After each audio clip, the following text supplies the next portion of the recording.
Assalamualaikum warahmatullahi wabarakatuh. Salam sejahtera buat kita semua. Baik, perkenalkan nama saya Ibu Haji Haspiani, guru ekonomi pada SMK Tatakala.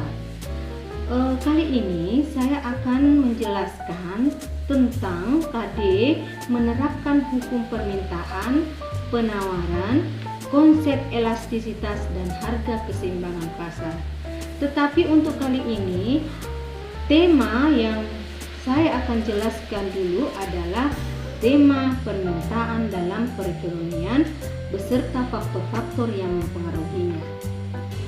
Baik, saya akan lanjut ya. Permintaan adalah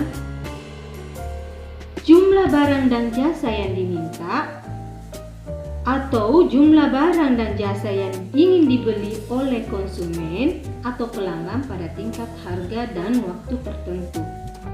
Itu yang dikatakan dengan permintaan. Nah, ada beberapa faktor yang mempengaruhi permintaan. Pertama, harga barang itu sendiri. Yang kedua, jumlah penduduk. Yang ketiga, selera konsumen. Yang keempat, pendapatan. Yang kelima, harga barang. Yang keenam, prediksi untuk masa yang akan datang. Dan yang ketujuh adalah barang substitusi. Itu faktor yang mempengaruhi permintaan. Kemudian permintaan itu terdiri dari 3. Pertama, permintaan efektif.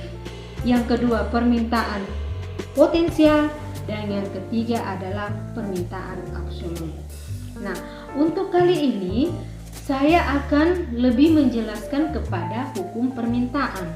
Permintaan adalah semakin rendah harga suatu barang, maka semakin banyak atau semakin tinggi jumlah yang diminta.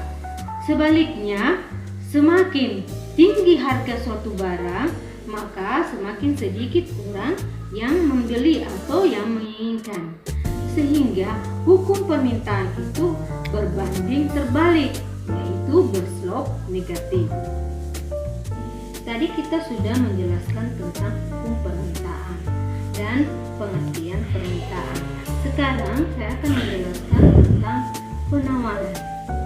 Penawaran adalah jumlah barang atau jasa yang ditawarkan oleh penjual atau produsen pada tingkat harga tertentu dan pada waktu tertentu.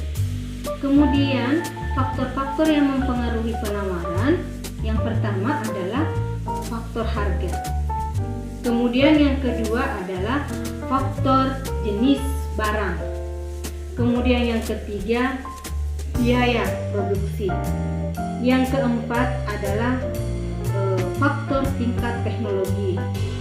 Yang kelima adalah faktor jumlah produsen.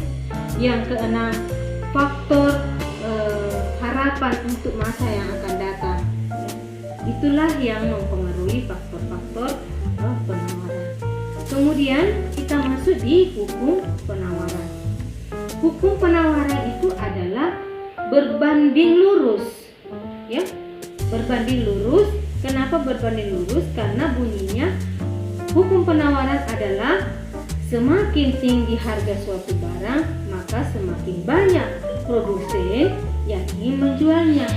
Sementara semakin sedikit harga suatu barang, maka semakin sedikit juga produsen itu akan menjualnya. Sehingga bisa dia dikatakan sebagai berbanding lurus. Dan dia berslop positif.